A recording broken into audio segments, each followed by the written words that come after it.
Hey y'all, what's up, internet? This is the Stillfleet Studio. I'm gesturing at a bunch of screens floating in space.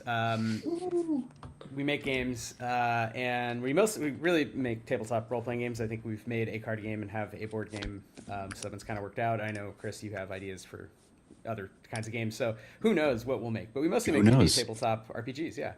I'm Wythe, and joined with me today, or everyone's going to introduce themselves. This is an informal stream to just make some announcements and remind everyone that we currently, as we're taping this June 18th, 2026, we're in the middle of probably not even at the halfway point of our big game jam. So we finally released licensing for all our games that we've worked on together and the system, the grid system. So we've built a system together, we've used it different ways, and we said, screw it, let's, basically give it away. We have the SRD, we have the licenses, commercial friendly third party, and it's fun. It's a really fun narrative, medium crunch, like adventure forward to me, but then you could actually do a lot of other things with it, which we've been talking about internally with all kinds of stuff. So yeah, this is a chat to kind of go ahead, Chris. Well, I was just going to say, I think it's always player forward, whether you're running an adventure game or if it's more of kind of your narrative heavy story game or anything like that. Like player agency and choice is always going to be kind of at the forefront, especially with the wonderful grit mechanic we have in the system. Oh, But but really, it does lend it to a lot of flexibility. So yeah, you can go adventure forward, you can go picaresque adventures, or it can be more emotional, dreamy dream time. Oh, weird! Those are two things that our studios put out into the world. Boom, boom, boom, boom, boom, boom. Crazy. Yeah. Advertising. So with that, why don't I hand it over? Why doesn't everyone? Chris? Do you want to take us off and then pass it to somebody else to sort of say hi? Sure. Hey, what's up, everybody? Thanks for tuning in or listening or watching. I'm not really sure how this is going to be put out into the world. But thanks for being here. My name is Chris Pickett. I am the creator of Danse Macabre medieval horror role playing. It is indeed a grit system game. It is historical fantasy, historical fiction with zombies and Cronenberg-esque mutations and questions around the legitimacy of faith and et cetera, et cetera, et cetera. I don't know. That's who I am. I like karaoke. Oh, that's also in Danse Macabre. Yes. Oh, yes. Yeah. It really is a great game. Chris, do you want to pass it to somebody else to sort of do a quick intro? Oh, popcorn, Tony. Hey there, I'm Tony. I don't like karaoke. I am the creator of Blister Critters, the world's best Saturday morning cartoon TTRPG. That's true. Don't let anybody tell you otherwise of all the myriad competition we have in that very niche market. I do a bunch of illustration work and layout work for the studio at large. I try to convince people I can write from time to time, and sometimes it works. I have a good time making games for and with these folks. I'm excited to jam on Gay's idea today. So I'm going to pass it over to Gay.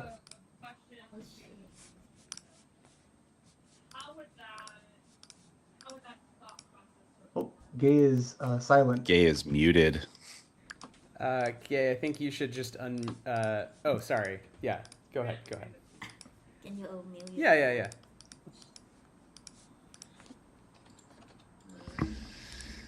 Hi, I am Sunaree Paiwong. You can call me Kay. I have not created game yet, about to, but I'm the main operations and marketing for Stillfleet Studio. And then Ethan. hello. My name is Ethan Gould. I often can be found wherever fine internets are sold as Ethan Gouldini. I am currently working on the Sometimes Kingdom, a late 20th century fantasy game, or sort of we spin it. It's high fantasy, low status, as you are a freelancer with the questing network, going on magical quests for a very pathetically small amount of money in the magical realm of Season's Keep. I do art and dev and art direction with Stillfleet Studios, and I work in a bunch of other artistic mediums as well. Cool. And that leaves me. I'm Wythe, and I write some games. And yeah, I'm currently really focused on Stillfleet 2. So we're taking the original sci-fi game and working on it, as well as, of course, working with Ethan on Sometimes Kingdom. And, really excited to basically take all these games in some new directions. So I hope to write some bits and pieces for all of them. Today, I'm excited to kind of hear some updates. I know we were talking a little last week or whenever about, kind of things people are working on this summer, sort of for the jam, even though we can't win because we don't roll that way. This is not a Potemkin jam. It's not a sham jam. It's a real jam. Potemkin. That's the next one that we should do. Sham jam. What's Yeah. the sham jam? Yeah. So before I go any further, I should just post in the chat the link to the jam and tell everybody that we're really excited. We really just want to see what people have to do with the system, and we have already seen on our Discord, which I'll also pop a link to, lots of great ideas. So we have some guest judges, just to shout them out. Big thanks to everybody who agreed to guest judge. So Lauren Belanco, who runs 20-Sided Store, and Sam Sorensen, who's a game designer whom we know from New York, who's really a brilliant academic in addition to game designer. Artie Wells, who's a great AP player, and they've designed games as well. Kayla Dice is an amazing designer. We've had Kayla, I think, on Why We Roll a couple times, right, Chris? Kayla's joined us on Why We Roll twice now to talk about a couple of different games. One of my favorites being Transgender Deathmatch 2. Legends too. Legends. Sorry, I forgot the Legends. Yeah, Transgender Deathmatch Legends 2. Yeah. It's so good. It's so good. And, one of the only repeat guests, along with, of course, everyone here other than Sunaree, who we will someday convince to join us on our And Will house. Savino. And Will has been on many times. And finally, last but not least, Daniel Kwan, who's a big name and a really nice human, it turns out. So we're excited that we have guest judges. We are not going to win, but we are kind of making random stuff this summer because why not? In some ways, we're trying to fulfill as soon as we can Enter Nostalgiatron and Danse Macabre Medieval Horror Role-Playing, both of which are being printed. So in terms of a studio update, they're being printed and they're being shipped as soon as possible. We're paying extra to ship Nostalgiatron by air, so Danse Macabre we could not do that for, and it is not too late, so it'll get to backers pretty soon. Nostalgiatron was a little delayed due to printing, but we are printing it, we are shipping it, so that's really exciting. And in the meantime, really, we're just running this jam, whatever it's called. Gam jam. Gam jam. Gam jam. That's after Sham Jam and Potemkin Jam. We'll do Gam Jam. It's all legs. The game Gam will be third up in the series, where all of your games have to be about legs in some all way, legs, shape, or They have form. to be leg-shaped pieces of paper that we will supply. Foot stuff is acceptable. It's leg stuff is the new foot stuff, right, guys? I'm young. Look at the games on that broad. That's Wythe. That's exactly how I sound. Everyone knows this. So I thought I might pass it off to our director of marketing and operations, who is making her first game. If this seems time to do this. Or do we want to do the round let's table do on a what round robin.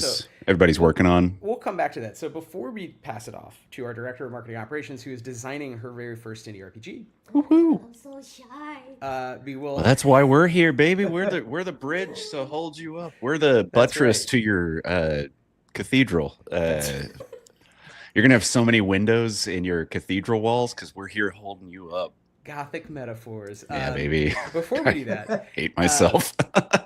maybe we want to go around again and talk about anything sort of more specific about things we're working on. And I don't know if we want to use this as a chance to say things you're excited about or questions you have or just specific things you're currently working on.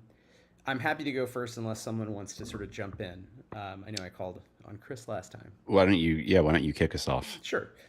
So one thing that we want to do for Stillfleet 2 was really tie advancement to the sort of politics of the game world, but make it light enough where GMs don't have to read lore. And it could be, on one spread, you could see sort of different ideas and understand how these different factions or types of groups could relate to the advancement of the characters, which is a little like, there's games that do things like this, like Heart and Spire use kind of checkboxes. And we were kind of inspired by those. But this is mostly just really talking a lot with players and some of the other GMs. To shout out like Ryan O'Connor, Jesse King, and Jennifer Mencken, who have been running games on our server for a long time. Of Stillfleet, we came up with the idea of eventually kind of worked it out where it's, I think, going to be similar to Stillfleet 1, where you do adventure, you gain a power. That's the main thing, right? You get a cool narrative, new ability, kind of that anime moment of like, I can do a thing now that I couldn't do before.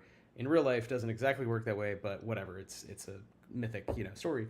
The difference is we're going to tie the list, instead of having lists tied to class that are about kinds of things your class of Void Miner would learn, it's going to be tied to what you did in the story. So there'll be some sort of checkboxy, basically a contract with the GM where reporting back, instead of being an abstract moment that isn't tied to advancement, it will be your advancement moment, because you'll have to tell the GM what you tell the company and what social change, like what did you actually do on the world, and depending on what political thing you did, you get to pick from a different list of powers, and basically it's up to the GM has discretion to say like, bro, you didn't do that thing, you didn't help those people, so you get to pick from you actually helped the company list again, because you can lie to the company, but you can't lie to yourself. So I think that's, we're trying to figure out, when I say we, I mean, this is mostly me, but I feel like I keep talking about it with players, because I think people get the idea, and it's really a question of, okay, what does that look like? So it is really a writing task. So right now I've just been listing and relisting factions and trying to really keep them short and whittle them down. I mean, I'm really thinking to start maybe there's just 6.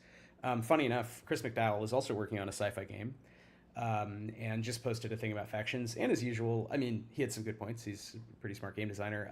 And again, it just got me thinking about what information needs to be present when you describe quote unquote a faction, and in this instance, how to tie it to those beats. As I know Vex calls them beats, like when you unlock something by checking a box, right? It's a beat, and then you get the power. So that's what I've been working on, and I'm happy to share that with the team when I have a draft for sort of further thoughts. Yeah.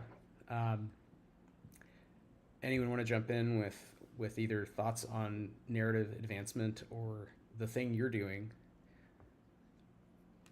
I can show off 1 or 2 things that I put together really briefly. Maybe some of the stuff that we're actively working on. I'll present my screen, and some behind-the-scenes wizard can hopefully make that.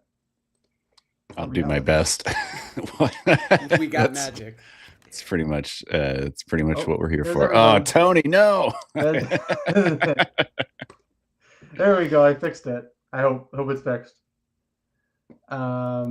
So ULTRADELVE is a new grid system game that we've been working on in the background with a guest writer, Constantine Paradias. We're super excited about it. I've been specifically working on the illustration and layout work. And so we are very nearly final on both fronts. I figured I'd do a quick scroll through and kind of show off maybe some of my more favorite illustrations. But in ULTRADELVE, this is the very near future, say 4 or 5 years from now. But there is something called the Haze, where everybody has like a mass amnesia event for about 4 or 5 years, and everybody kind of wakes up to there being these massive alien structures strewn across various like cities and rural areas. And even though the world's collapsing, people still have to pay rent. And people quickly find out that if they delve into the structures and grab alien stuff out of them, they can sell them on the black market and pay rent that way. Wait, the world's ending, but people still have to pay rent? What's that like? That's such a crazy concept. So weird and foreign. That doesn't actually happen ever. So I like some of the collages that I put together that have like little bits of like world building and little governmental seals and stuff on them. I think this might be my favorite illustration that I did. It's just this baby with a big cone head. The baby is real solid. Yeah, I like even though it's got a soft spot. This was like the last thing added, where the writer, we had an extra page, and the writer and I were going back and forth about how much to gesture at the political economy in the game. I'm editing this, and the writer had suggested a bunch of things, none of which included any sense of government. And I was like, there has to be like the official alien control like letter or whatever. And I think Tony did a great job just taking very weird bullet-pointed thoughts in a Discord chat and turning it into this collage. So it was kind of fun to just see that jump to life. Very much graphic design, wizardry that I wish I was good enough to do. I will stop here in a second so as to not. I like this guy's spirit across the wall, and that'll be. I think that'll be the one that we stop on for here. So ULTRADELVE coming soon from the studio. Keep an eye out. And then very quick update.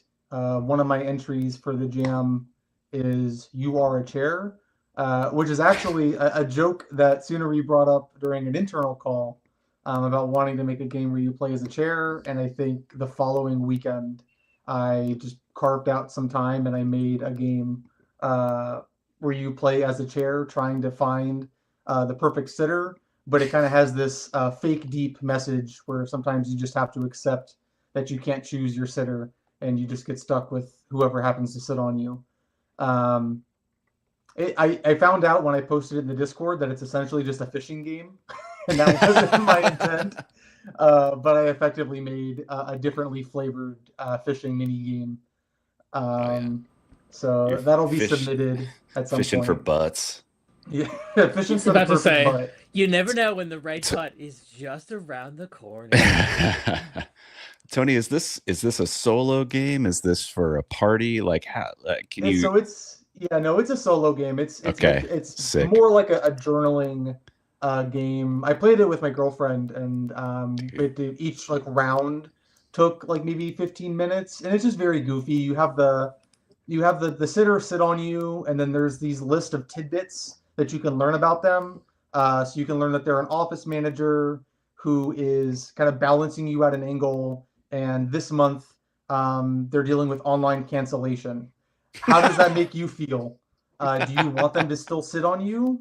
You can try to get them to leave, or if all those things are pleasing to you, you can try and get them to stay. Do you want the butt of a sex pest scuffing up your leather? Whoa. If you do, you can use your powers to make that happen, or you can use your powers to make it not happen. So it's definitely intentionally goofy, definitely a little bit overworked. But I enjoyed the couple of rounds I got to play, and it'll be on the Grid System Game Jam very soon. So if there was ever a testament to the flexibility of the system and what you can pull out of it.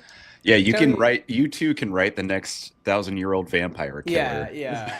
Well, yeah, exactly. Just for William Morris. Undead William Morris loves this game. Can you tell us how you use the system? Because I know this is fairly different, right? I admit I haven't played through it yet, but I know that it's got like kind of its own thing going on. But what were the inspirations from the system? No judgment. I'm just curious. Doing a solo game. In making it, there were points where I had people rolling dice to affect things, and the more I did that, I wanted it to feel like a lot of it was kind of out of your hands. So there was definitely a struggle to make it feel like a game where you couldn't actually do anything, because that's what a chair can do, is nothing, which ended up being kind of the meta point. But as far as it relates to, I guess, the system, I took out scores. Or I guess I flipped them, because when we did the dream time, you have aura and might. So you have like your brainy powers and then your physicality. And those are your two scores. I essentially tied scores and pool into being kind of the same thing here. So in normal grid system games, you have health and grit. That's your vitality and your energy. And then you have a series of scores, or your stats, like movement or combat, or vibe, or instinct, those kind of things. I essentially grabbed all that and smashed them into two score/pool things called aura and design. And you determine how high your aura is by rolling up a chair. So you can decide, as character creation, this is essentially like how you determine what class you get. So in the grid system games, there's usually some form of a class that determines a series of powers that you have access to and kind of changes your gameplay. So once you go through character creation, you roll up what you're made out of, the spirit in which you were made, what you were made for, how prickly or curved or massive your backing is, but just silly adjective words. You come out with a chair of a specific design/class. And then each class has a set of powers that each power positively or negatively impacts different kinds of sitters. So if you have a sitter who is chipper, you can use your infectious importance to +2 the vibe. So sitters choose to stay or leave on your seat, depending on what level the vibe is at. So the whole point of the game is to chip away at the vibe or build up the vibe to get good sitters to leave or bad sitters, or good sitters to stay or bad sitters to leave. And so it checks most of the grid system boxes in terms of having classes, having powers, having some kind of fluctuating like pool, because as you do your powers, you're spending aura / grit, and eventually you're going to run out of aura. You only get so much to start with, and so eventually you run out of your aura / grit, and then you just return to being a chair that can't change who sits on you. You're just stuck with whoever happens to come next. Hopefully that answers the question. Yeah, I mean, it sounds to be it's pretty different, but I think it's interesting you got there from thinking about our system to this kind of solo journaling game with no dice rolling, and But I see what you mean about there's a pool that goes up and down, so it's kind of like just grit in a way, and the chair is just like using its whatever its vibe. It's chair aura. It's chair consciousness. I'll have to play through it. I apologize that I know you dropped that a while ago, and it's just been a busy time. You can put it for free RPG. Then. Yeah, we for free. Well, I think it is free, but yeah, we could publish it on the itch. This is a part of our Stillfleet Studio actor network theory bundle. Yeah. This is we posit that all objects have agency. Yeah. I mean, yeah. We could get there. It's not that far off. Do we want to move to just in the interest of time? No, like, we Ethan, can... do you want to do updates or Chris? And, yes. Move on from you on chair. Go on ahead, Ethan. I feel like that's a good transition. Yes. Speaking of objects with agency, the Sometimes Kingdom. So the world of the Sometimes Kingdom takes place in a fantasy world, a realm, if you will, called Season's Keep, which is an increasingly a poorly kept secret, the sister world of Earth, or an alternative Earth. It is currently in game terms right on the cusp of being 1980 in player play right now. Though we're currently working on a series of zines, we just finished the first one, Monsoon, where you're sort of scouting out at the behest of the Questing Network, the sort of official body that adventurers register with.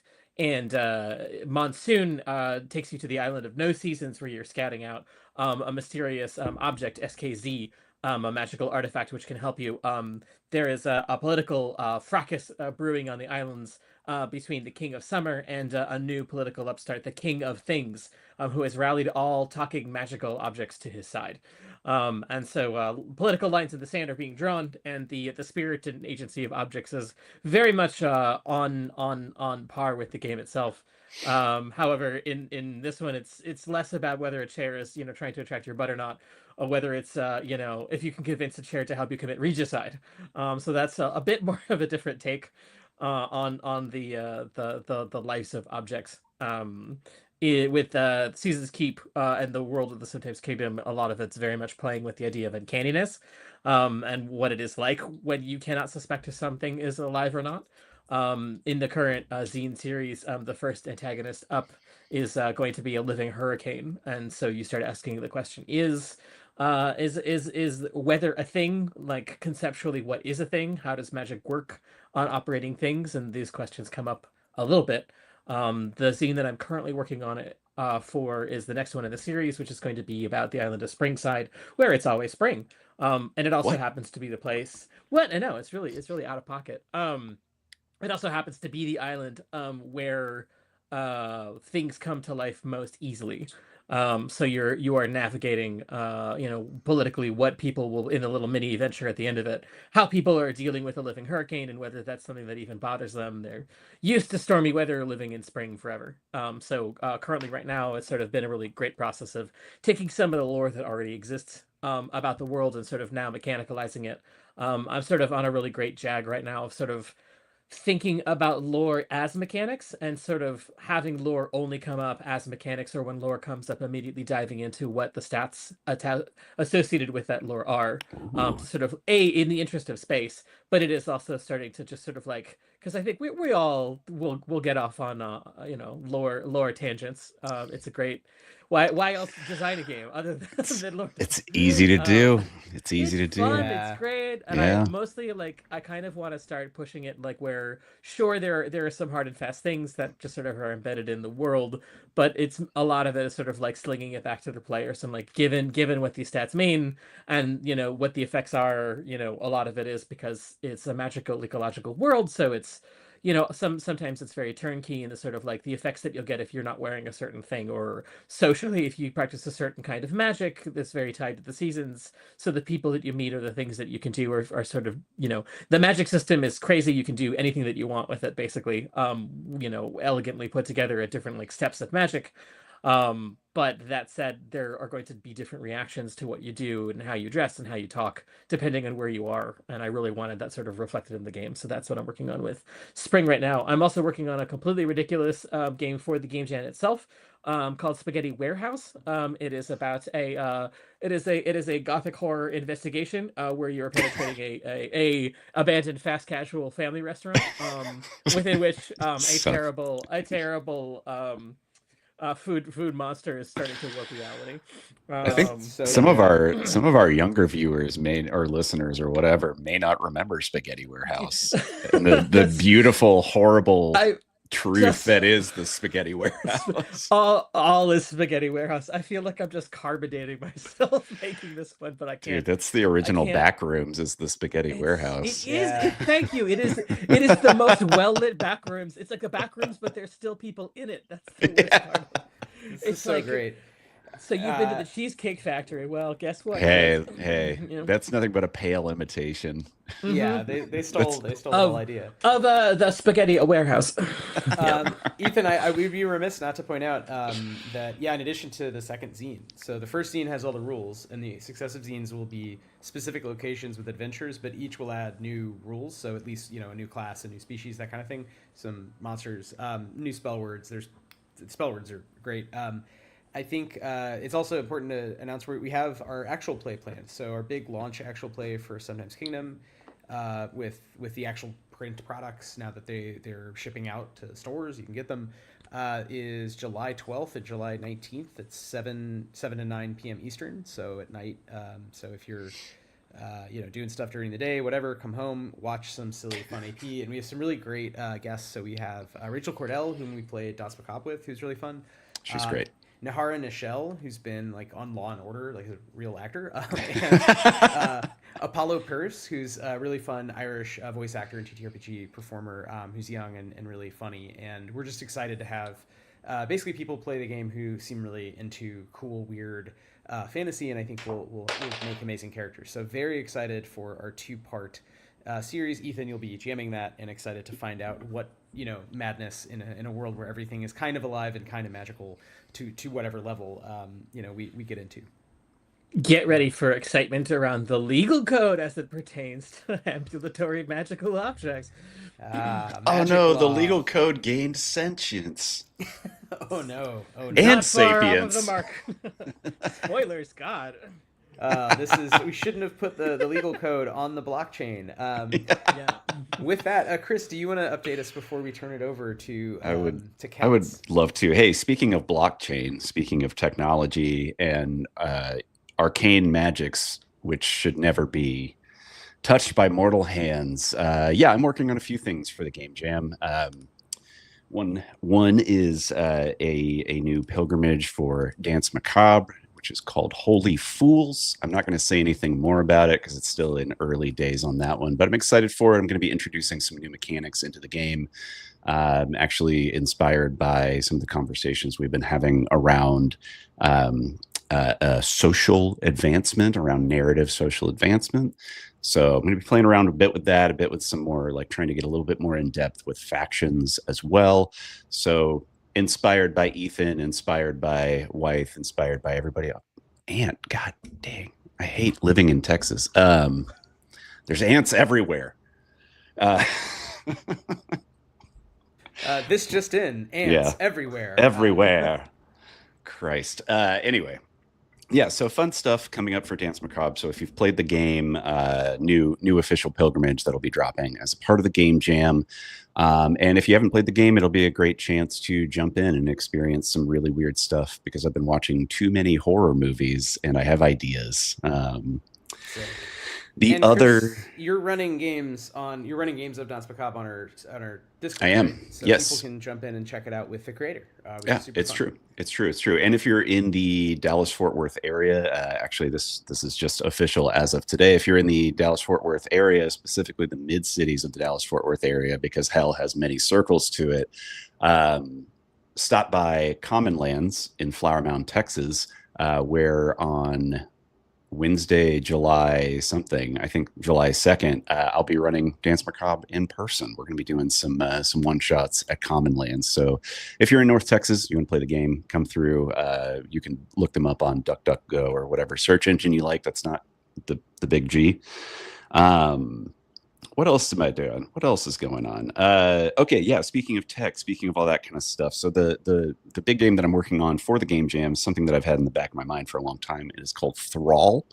It actually has very little to do with tech on the surface because it is a just pure, dumb sword and sorcery fantasy game, dungeon crawler, where you play a thrall to an evil wizard. The wizards are technocrats. That's the tech crossover there. So it's my chance to take a bite at people like Peter Thiel and Sam Altman and Elon Musk and all of these people who I think are going to be the end of humanity, while also making a dumb dungeon crawler at the same time. So THRALL is fun. It's you apply for a job, you get a job. There are 20 of them, which effectively act as playbooks. And then there's a bunch of different other stuff going on with it. You can be a homan, which is just a person. You can be a Sprigan, a drudge, a chimeran, or an etherling. You're all people, but you've all been genetically messed with by wizards. So you have different morphotypes that you can be. Spriggans, basically, you have a living plant that's been implanted in your teenage body, and now you're a teenager forever. That's my answer to elves. The drudge are bioengineered, fucked up little guys. Imagine goblins, kobolds, things like that. Mash them all together. They have tiny, dexterous hands made for tiny, dexterous labor. But that's why they exist in that world. Chimerans are half beast, big physical labor kind of thing. And then etherlings are basically just your AI. So there is AI in the world of THRALL. It's ethereal intelligence. So an etherling, that's so much better than artificial. Yeah, I know. I'm saying. So an etherling is an ethereal intelligence that's been crammed into a meat suit. So you're basically a meat robot. That is a supercomputer in your head. There's magic also inspired by sometimes Kingdom. There's all kinds of weird stuff going on. But if you want to play a game that is at its heart just a dumb excuse to explore dumb dungeons and make it political, but also have a lot of like goofy making fun of itself and making fun of the fantasy genre, then you should definitely check out THRALL once I finish writing it, I guess. Last but not least, the other thing I'm working on is a quick start for Danse Macabre. Wrapping that up right now. Many thanks to Tony and Wythe for helping me out on that. But we're going to have that released hopefully in time for Gen Con. So you can check that out for free on the website as well. That's it for me. I'm doing too much stuff. Yeah. We all have a ton of stuff, but hopefully we'll have more Sometimes Kingdom and the DM Quick Start pretty soon. And Ultra as well. So we have several projects and kind of share games. And shit, don't forget. Okay. Our new flagship game. We're no longer the Stillfleet Studio. We're the Cherokee Studio. Yeah. When it comes to THRALL, Chris, you had me at Meat Robot. I feel like that's just all I needed to hear. That's the other thing too with THRALL. There are some specific for the jam. There are some specific things I'm doing with the grit system. So for one thing, you don't have health. You only have grit. Suck it. Deal with it. Like love it. So it's Why have really 2 things if you can do 1? Yeah. why have 2 when you can just have 1? So it's meant to be a little bit more brutal, a little bit more OSR-y. Some of the themes from Danse Macabre that I explored, but like want to make goofy and a little bit lighter. Yeah. Anyway, whatever. No, that's great. So, and I should say also, we have the Danse Macabre games regularly. We have the Sometimes Kingdom games regularly, and we have Stillfleet games regularly. We also have irregular games. So if anybody wants to play test your own games you're working on, Yeah. or if you want to play any of these games, you could probably just come on our Discord and be like, please, can I try THRALL or whatever? And I don't know, I'm not going to put Chris on the spot, but maybe there can be even a pre-play test or something. So I think it's a fun way to connect if you're interested in our system. Because we are not famous yet, so we're actually around, and we'll just answer you on Discord and say hi, or we'll try to. I'll do my best. We are friendly. Yeah, I won't speak for you. I will, but I suspect my friends will because they're nice. Hell no. Don't ever message me on Discord. Because I'll probably forget. Sorry. Should we turn it over to Sunaree to present her first design work, and maybe, I don't know if you, again, Sunaree, if you have questions or you just want to show off, do you want to take it away and tell us all about your game? Can I put it on the stage? Yeah, go for it. Oh, hello. just don't take me seriously. All right. I somehow, I never watch it, but I love It's Always Sunny in Philadelphia. You love the concept of it? It's really the funny. abstract concept, yeah.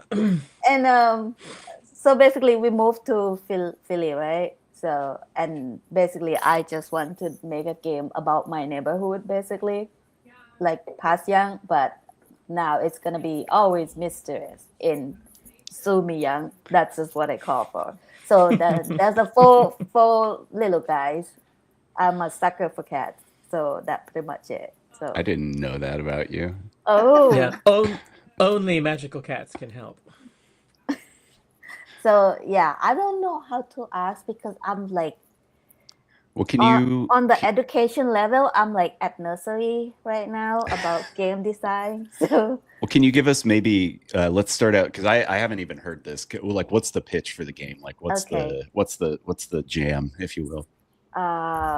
so basically, the mini town that we live, that they live. Hold on, let me find my Google Doc. Where is it? All right, this is the introduction. I'm gonna read it. In the quiet neighborhood of Zoomieyunk, cats keep disappearing. No one knows why. You are a cat who gained weird power after eating magical catnip. Yes. You ate, passed out, woke up, and soon realized you could perform amazing feats previously unavailable for feline kind. Hooray! Hooray! Hooray! Now you want to find out what's happening to all the cats in the Zoomieyunk. Are they even alive? All the humans in the neighborhood seem to be going about their life as normal, except for one thing: they never seem to leave this area. Is this because they have all they need, or they're afraid to leave? Only the magical cat can find out why. That's just my introduction. Hell yeah. I love the idea of Paiwong being a neighborhood that you can just never physically leave. It's like you walk down to the end of the street and then you're just suddenly turned around, or like you're on the same corner every time. Yeah, like in a JRPG, like if you leave town, you're either on the battle Silent map or Hill. you're at the front of town. Yeah. Paiwong as Silent Hill is so funny. So yeah, and I do have 4 dudes that I already named them. The would be the, what's it called? The player? Like pre-gens. Do you want to show Yeah. them? Yeah. Can you Yeah, put this sure. up, please? So here is the raw stuff. Whoa, behind the scenes. Yeah. So basically, real gritty stuff. we have great and anxiety, basically, not health, but Sweet. anxiety. And I do have 4 power. It's both hit, purr, and tense. or scores? Oh, score, yeah. See, nursery. Cat 1, rare kitty 3000. Why's the photo? I found on internet. So it's like this is the Persian cat, overweight, and so now every single cat has 2 power that's magical. So this guy can make thread that like you can grow much longer and thread them and make it to be like a rope or something. That's disgusting. Like a Spider-Man, but with Yeah. cat hair. Ew. And obviously, you know how I'm like very obsessed about fart, and so I make fart ball. So this guy can eat glass nearby and then form a big ball of fart to float somewhere. Next one, black bean burrito.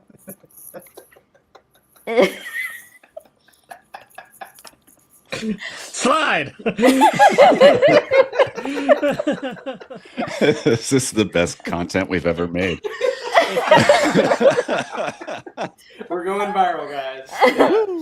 So this has 2 powers. Like big ear can like triple off the ear. You can hear things from afar, even underground, somewhere, somehow. I don't know yet. And another one that's just your favorite wallpaper. It's like you can disguise to be like kind of like, you know, like a invisible to the wall, basically like a gecko. Is it called gecko? Yeah. Chameleon, yeah. Chameleon, yeah. The next one, tuna canapé the third. Slide. This one can learn to mimic human language, but like by word, not sentence. Like, you know, like you have seen the meme, right? Or the social media that the cat just like, hello, like something like that. So this one can just learn how to say hello or hungry or whatever. Yeah. And another power would be Fire. Murder. Murder. So the next one would be helicopter tail. So it's like this. My inspiration is from Doraemon. I don't know if everybody like. Yeah, hell yeah. Yeah. So they do have helicopter. So I just make this tail to be like spin really really fast to make them fly, but limited flight, of course. They need to burn that grid to be able to fly either high or not high. And the last one, Chairman Meow. This one. He's got a plan for us all. This one has the third eye in the back of the head.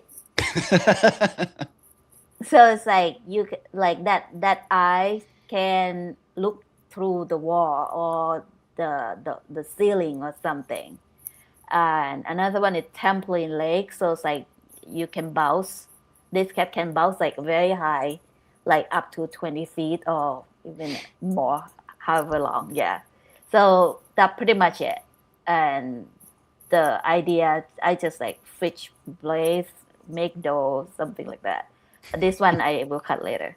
And I have not done the location yet, but I make a little map, basically just my neighborhood. Yeah, this is our house and the church in front of our house. Damn, dog, y'all are doxing yourselves with this so hard. If anybody knows, it's not one-to-one. It's not one. Yeah, it's more cramped up than this, but yeah, you know what I mean. Yeah, basically, that's what I have got so far. And NPC, I just named it the grandma who hit the cat, Mrs. Boogie Whoop. These names have to stay. Like these Yeah. This is locked in at this point. Yeah. And then just like another aggressive twin boys in the salon. But I have to create Typhoon more. and Tornado that's good. These are really good. Yeah. Yeah, that's pretty much it. Yeah, you can put down. That's awesome. Well, thanks for sharing that intro. Yeah, just don't take me seriously. Yeah. It's like No, that's fantastic, guy. That's awesome. Thanks. Yeah, It's Gabe, really do you funny. have any questions? Anything you wanted to chat about, on stream with other designers? That's us. I don't know. I just don't even know how to ask. So I don't know. I'm like still nursery. Like luckily, I married to one of the best game designer. So I basically poke all the time, like, "Hey, how do you do this?" So yeah, but yesterday I had a question to Wythe. It just how do I assign the dice to each power? Is it called power? The scores? Oh the yeah, scores? yeah. So How do like you assign it? I don't know. Like is it like supposed to be like limit for example 4 thing limit like how much how many points? Or Yeah, we typically in most of our games so far have like arrays that you can choose from, right? So it'll be like a list where you can do like, Danse Macabre, there's 4 scores, right? So it's D6, D6, D8, D10 is like your standard array, or you can do D4, D6, D8, D12 for the like min-max, quote unquote, big air quotes array. So that's kind of how we've done it in the past, but it kind of feels like since you have the pre-gen characters, it might make more sense just to go ahead and set what it is, and then like maybe give people the option to like swap 1 or 2 scores or something like that if they want to like customize the character a bit. But I think the way that you have it set up where you already have the pre-gens, it's like you may as well just like give them their scores kind of based around what each one of them does or what their powers do, and then give people the option to switch it maybe, but yeah That's what I said. Like Stillfleet, all the scores add up to 42, which there's 5 scores and you're a Space Marine. Whereas with Danse Macabre, there's 4 scores and you're a peasant. It's always 30 is what it adds up to in Danse Macabre. So we talked about that being between maybe 30 and 40 or even 28 and 40. Yeah. And with PICARO, we did the pre-gens. And I liked that because you can really just give it to someone at a con. They don't assign anything. And it's very specifically tied to that kind of archetype or whatever. So it feels like if you want a lighter game, then, that's one way to go. So there's just even fewer player options. Obviously, like you said, Chris, you could swap stuff. And if you play more than once, you're like, okay, I get it. I can move scores around. But yeah, I mean, I do think if you wanted to make a super light game, which I take it, sooner you wanted to do, then you could just assign the scores. I can also tell you how I'm doing it in THRALL, which is a little bit different. Because THRALL is all random. Every part of character creation. There's not even an option to make it not random. It's just you get what you get. So for THRALL, there are 5 scores in THRALL. There's vigor, agility, perception, reason, and aura. And basically for each one in turn, you're rolling a d6. So if you get a 1 through a 3, you have a d6 for that attribute or score. If you roll a 4 for a 5, you have a d8 in that score. And if you roll a 6, you have a 10 in that score. And then afterwards, you have the option to upgrade 2 of your scores by 1 die category by dropping another one. So there's a little bit of customization, but that's another like really in like play testing the character creation on my own. That's a really fast way to just be like, I've got a bad character, time to have fun. But it's a little different design goal, I think, between the 2 games. Yeah, that's very OSR, like 3D6. Exactly. Exactly. Yeah. But our version. So that's fun. Yeah, that's fun that you've made a version of that for the grid system, since we didn't really have that before. It was always assigning arrays. And then sometimes Kingdom also you're pretty powerful. So it's like Stillfleet. You're good at your job, as opposed to these games where you're a cat or you suck at your job. Yeah. You're a cat or a gig worker in a horrible magic economy, or a chair looking for the right butt. I will say, Gay, I like that the cats are set up. People can just kind of take them. I guess I wonder, is part of the goal to offer a mode where people can like hand create a cat like in that if you had all of the powers that each of the cats, so there's 2 per, pun intended.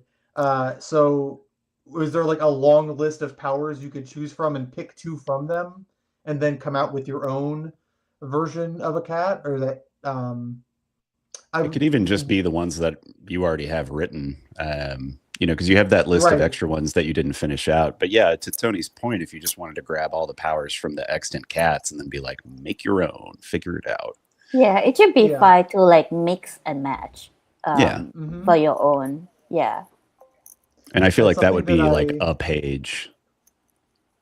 Yeah, it wouldn't take long, or it wouldn't be difficult if the powers already exist. You could even make Right. like a small table and just roll on it.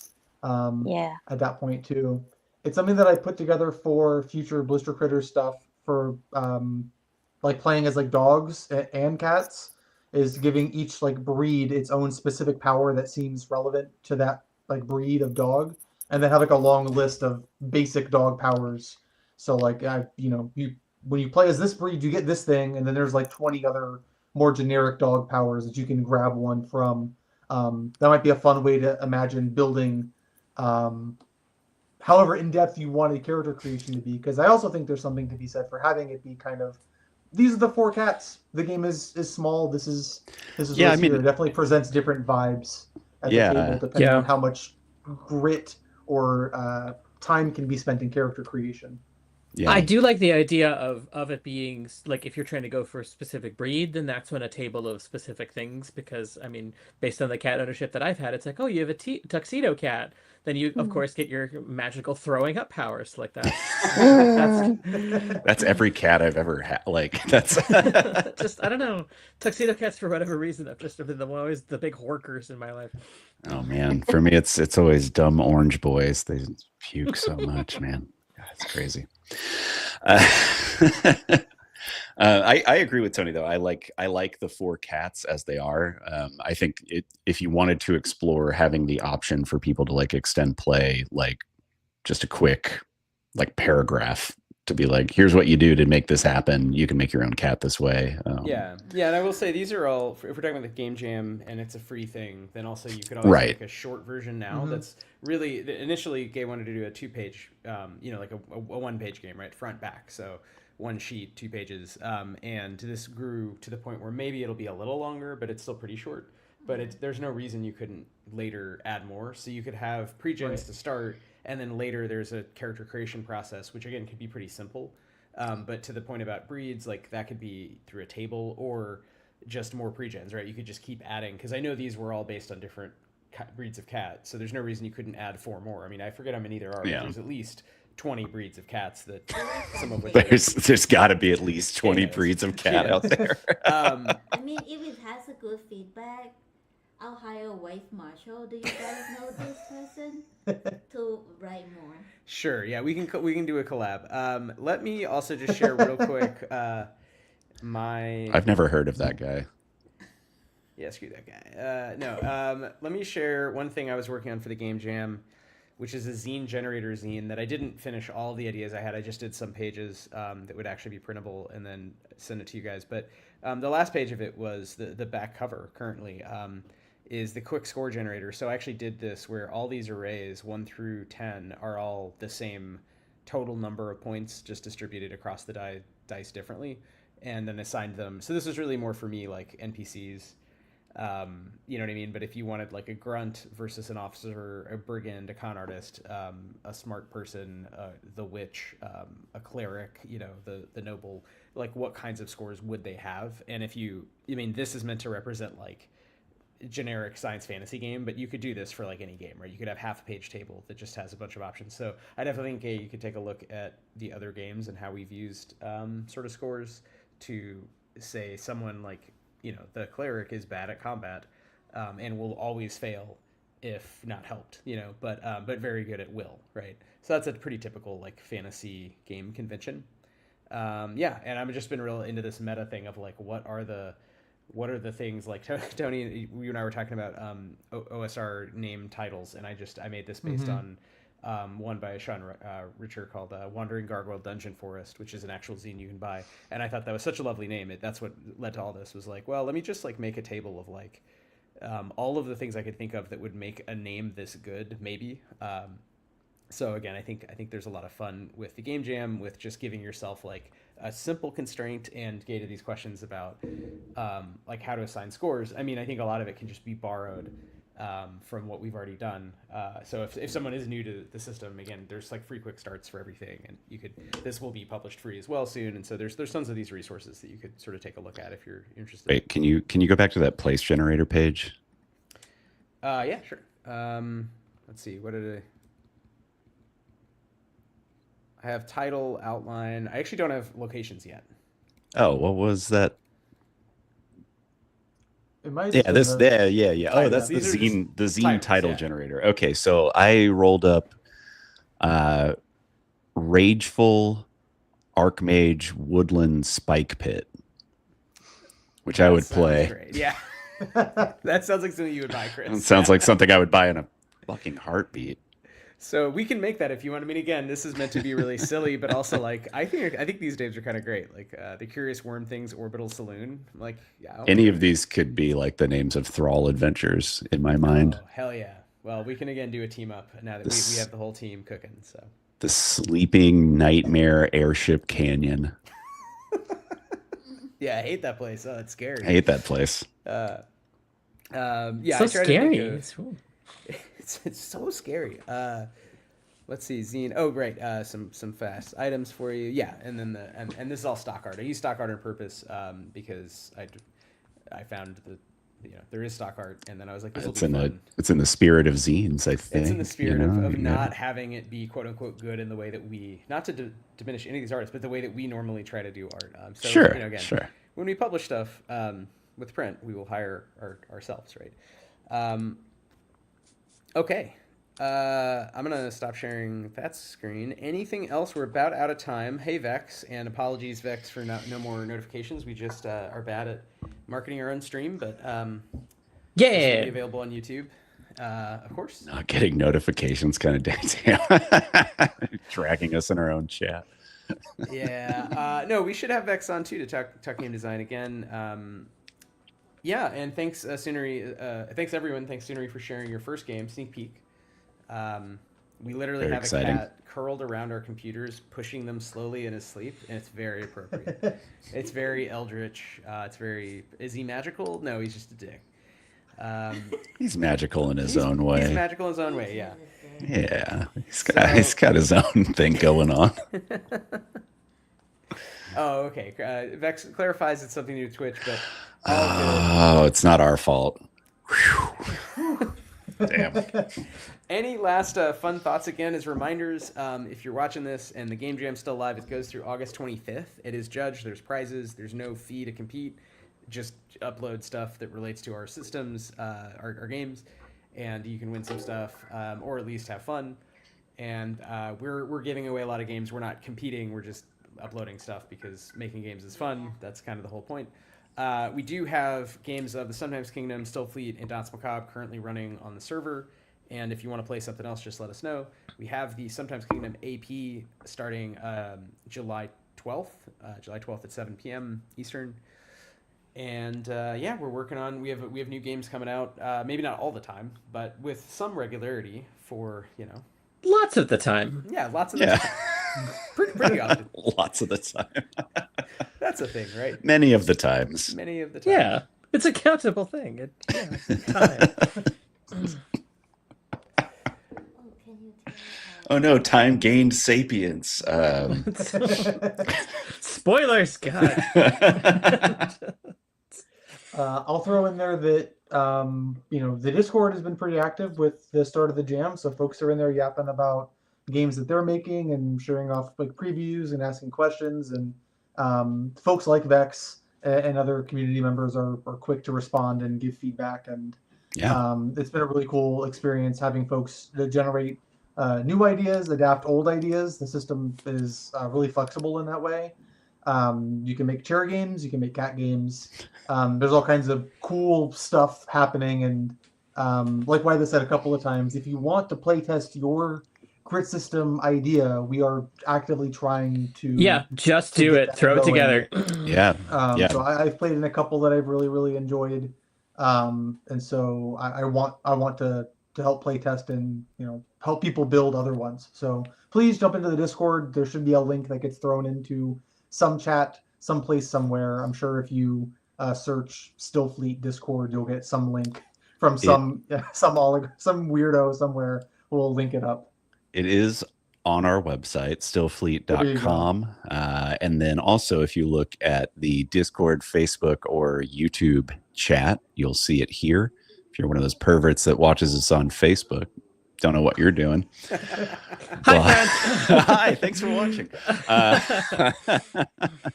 But yeah, no, to second that, yeah, please come join us in the Discord. It's a to really clarify, good there are places you can find the link, like the website, stillfleet.com. Yes. Yeah. But yeah, please join us in the Discord. It's a really great community. We've got stuff popping off all the time, plenty of games going on, and also just fun chats and lots of cat pictures. So come for the cats, stay for the politics. The politics, yeah. All right, well, with that, thanks everyone. Thanks team for getting together kind of randomly to discuss what we're working on. I know we all have stuff going on both game-wise and beyond, so it's always fun to just take some time to catch up. And I do appreciate Sunaree you sharing, as I know you were very terrified about this, but I do think you have something there. I think the game obviously people are gonna love. So keep a lookout for It's Always Mysterious in Zoomieyunk. The cat game coming soon. There's never been a cat game before. This is the first one. Ever. Yeah. Oh man. All right, y'all. Thanks so much. And if no one else has anything else, we're gonna close it down. And as usual, thanks Vex in the chat and anybody else tuning in. Yeah. Bye. Bye. Later.